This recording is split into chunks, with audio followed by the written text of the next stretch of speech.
La coalition des partis politiques annonce un meeting populaire ce vendredi 9 mai. La pression de la rue peut-elle faire pencher la balance? Des analystes politiques nous donnent leur avis. En dépit des réformes engagées par le gouvernement, le secteur minier malien demeure miné par le commerce illicite. D'après un rapport de JITOC, plus de 863 milliards de francs CFA d'or quittent illégalement le pays chaque année. À l'approche des examens de fin d'année, les candidats redoublent d'efforts pour être prêts le jour J. Soumaïla Fani est allé prendre le pouls des préparatifs à suivre dans un instant.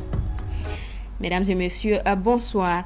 Après plusieurs points de presse et réunions d'information, la coalition des partis politiques à l'origine du mouvement de contestation prévoit cette fois-ci un grand meeting populaire le vendredi 9 mai. Ces multiples rassemblements permettront réellement à la coalition d'obtenir satisfaction. Assetoumani Koulibaly s'est entretenu avec des analystes politiques. Depuis la fin des concertations nationales portant sur la révision de la charte des partis, les rassemblements des formations politiques s'amplifient. D'un point de presse au départ, nous avançons vers un meeting populaire qui risque de perturber la quiétude des autorités de transition. Tout est parti en effet d'une éventuelle dissolution des partis politiques recommandée lors des dernières concertations nationales. Pourtant, rien n'est encore confirmé selon des analystes. Il est important de comprendre que le rôle des partis politiques n'est pas seulement de concourir au suffrage, mais c'est aussi participer à la prise de conscience collective des uns et des autres et participer aussi à former les adhérents.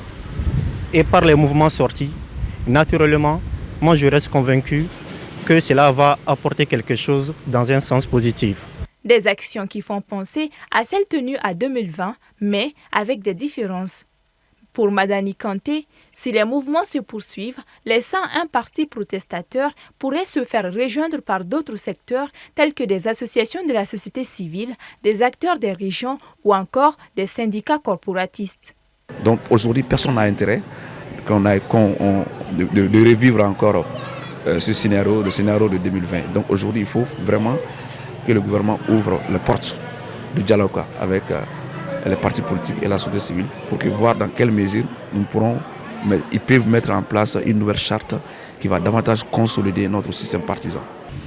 Et c'est important que la société civile et les syndicats se joignent aux partis politiques, non pas seulement pour les intérêts des partis politiques, mais pour l'intérêt supérieur de la nation. Et je viens de vous rappeler, la Constitution l'a dit dans son article 185, et la charte elle-même l'a dit, que les partis politiques ne peuvent être dissous que lorsqu'ils participent à des actions qui pourraient compromettre la souveraineté ou l'intégrité de la nation. Donc, cela va de soi pour les syndicats et également pour la société civile de se joindre aux partis politiques pour défendre ce qu'on appelle les dispositions constitutionnelles. Et je vous rappelle que ces dispositions constitutionnelles ont été acquises, il faut le rappeler, en 1991 dans le sang. Après la sortie du week-end dernier, les partis envisagent de se regrouper ce vendredi pour un meeting populaire. Cependant, la confirmation devrait être faite demain mercredi, jour où les acteurs concernés devraient se concerter. Nos interlocuteurs appellent notamment à un dialogue. La Maison de la Presse est l'un des symboles majeurs de la liberté d'expression dans notre pays. Pourtant, cet espace fait depuis quelque temps l'objet d'intrusions musclées, ponctuées d'agressions verbales et physiques à l'encontre des journalistes présents sur place. Soumaïla Fani revient sur les récents événements. Dans un contexte sociopolitique tendu où la liberté d'expression devrait être défendue avec plus de rigueur que jamais, la Maison de la Presse, conçue comme un refuge du débat démocratique, devient aujourd'hui le théâtre de violence et d'intimidation à l'encontre des journalistes. Nous sommes au regret de constater cette sauvagerie et cette barbarie de la part de ceux-là qui font preuve d'intolérance. La Maison de la Presse est une maison commune. Tous ceux qui y vont s'exprimer pour que les messages soient relayés. Et on s'adresse à des journalistes qui sont dans leur maison. On va les rencontrer pour parler. Et je pense que ça, c'est des choses élémentaires dans une démocratie. Mais quand on vient dans un lieu qui incarne les expressions plurielles, empêcher d'autres de s'exprimer est inadmissible. Et surtout que les lieux n'ont été refusés à personne. Dimanche 4 mai dernier, les locaux de cette institution ont été envahis par des individus venus perturber une conférence de presse initiée par de jeunes leaders politiques et de la société civile. Un énième cas parmi tant d'autres qui ne peut être interprété comme un simple fait divers. La maison de la presse, depuis un certain temps, est violée par certaines personnes. Cela ne fait l'ombre d'aucun doute. Vous vous rappelez le triste événement du 20 février. Vous vous rappelez le lendemain même du 3 mai, un jour symbole. Ceux qui vont procéder à des agressions sur ces lieux ne savaient rien des conséquences de leurs actes. Des jeunes qui ont orchestré ces situations. Nous sommes dans une société qui a ses réalités.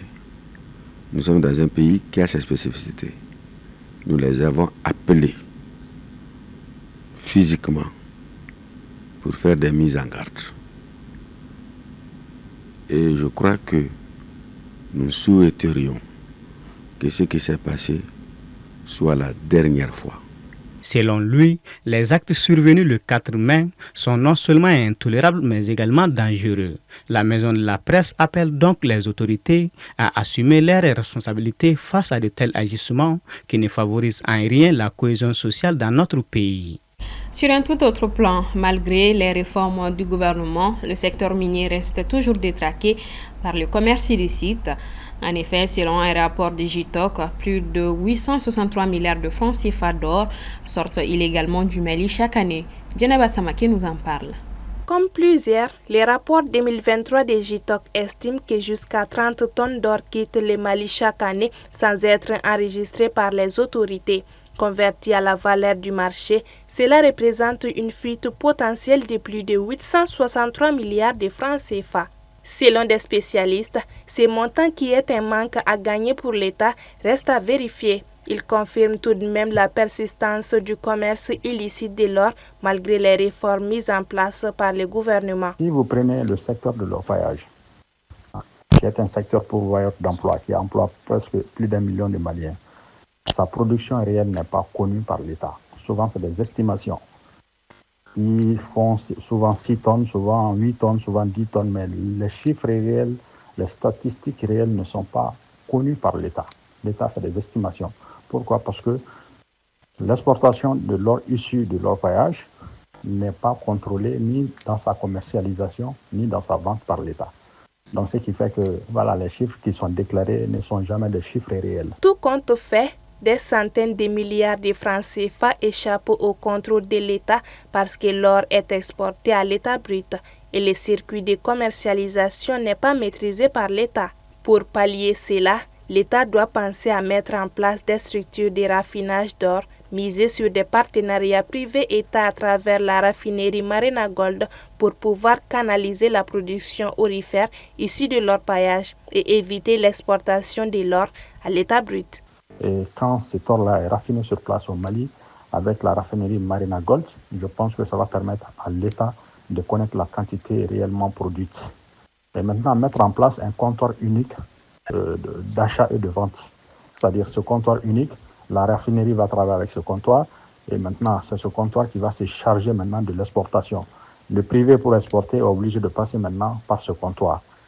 Et même plus, l'État doit chercher maintenant à acheter l'or issu de l'orpaillage afin de se constituer une réserve d'or stratégique pour la souveraineté même de l'État. Ce système permettrait à l'État de gagner davantage des centaines de milliards de francs CFA qui pourraient servir au développement local des zones d'orpaillage, d'autant plus que le pays ambitionne de porter la contribution de l'industrie minière à 20% de son PIB. Éducation à présent, à moins d'un mois du coup d'envoi des examens de fin d'année, l'heure est à la concentration et aux révisions intenses. Entre espoir, pression et détermination, les candidats se préparent à relever l'un des plus grands défis de leur parcours scolaire. Smaïla Fane est allé à leur rencontre. Reportage. Le compte à rebours commence pour les candidats aux examens de fin d'année 2024-2025. Le DF et le bac, considérés comme des examens de grande ampleur, démarrent respectivement le 2 et le 23 juin prochain. Disposant moins d'un mois environ, les candidats mettent à profit les préparatifs à travers la révision individuelle ou collective. Pour préparer ce bac, je procède par une révision générale du premier trimestre. Ainsi, comme ça, je maîtrise toutes les leçons. Après, je vais procéder avec des exercices pour préparer le bac. Ensuite, je vais utiliser les anciens bacs, tous les corriger et maîtriser le programme entièrement. À l'école, pour le moment, nous essayons de terminer le programme le plus rapidement possible. Nous avons déjà terminé le programme dans certaines matières telles que les mathématiques et on a commencé à corriger certains anciens bacs afin d'avoir une maîtrise totale du sujet. À l'école, souvent, ils nous font rester pour réviser les leçons, pour réciter et puis nous faisons des groupes d'exercices pour bien maîtriser les sujets, les anciens sujets. Comme les matières secondaires ne font plus partie des programmes, ils nous aident à faire des exercices à l'école et ils nous recommandent quand nous arrivons à la maison de faire des exercices à la maison. Profitant de cette période cruciale, certains enseignants choisissent des thèmes portant sur l'actualité du pays pour éviter à leurs candidats des surprises désagréables pendant ces épreuves. Et la leçon que j'ai choisie aujourd'hui pour qui peut avoir impact sur les bacs, ça c'est les organisations internationales. Vu qu'il y avait beaucoup d'organisations internationales au Mali, et avec l'arrivée de la transition, ils ont renvoyé presque toutes ces organisations-là. Et je vois que c'est un thème vraiment possible qu'on peut donner ou bien choisir ou proposer pour ce bac-là. Donc je suis en train de réviser l'organisation internationale et en même temps l'AES aussi, c'est un truc d'actualité. Donc on a vu ça en anglais, j'ai même donné un essai sur ça à mes élèves pour mieux se préparer pour ce bac-là. Puisque c'est possible qu'on donne l'organisation internationale vu l'état du pays. Pour tout parfaire, des administrateurs scolaires aussi leur prodiguent des conseils et d'autres même initient des stratégies de révision comme des tests blancs notamment. Nous avons pris des dispositions par rapport aux préparatifs. Alors ceci passe par d'abord l'organisation d'un baccalauréat blanc qu'on appelle baccalauréat test, communément appelé bac blanc, que nous organisons à la fin de ce mois à l'intention de nos candidats. Donc le but étant de les préparer psychologiquement et même pédagogiquement à faire face à l'examen réel du baccalauréat. Donc ça c'est le principal point sur lequel je peux m'appuyer. En dehors de ça, nous continuons à dispenser nos cours. Nous venons de terminer avec la deuxième période, la composition de la deuxième période. Mais cela dit, les cours continuent, les professeurs continuent de donner des cours dans les différentes matières, histoire de finir le programme bien sûr et puis faire des révisions en même temps. Et même faire des évaluations supplémentaires, n'est-ce pas, pour essayer de mettre à niveau toujours nos candidats.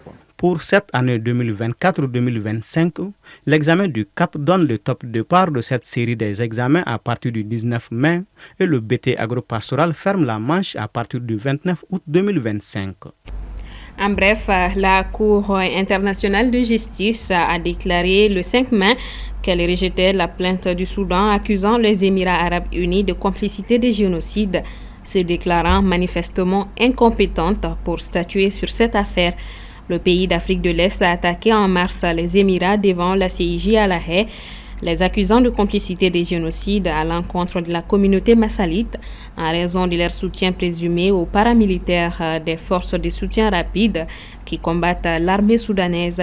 Lorsque les Émirats ont signé la Convention sur le génocide en 2005, ils ont émis une réserve à l'égard d'une clause clé permettant aux pays de s'attaquer mutuellement devant la CIJ en cas de litige. Voilà qui referme ce 1945. Merci à vous de l'avoir suivi.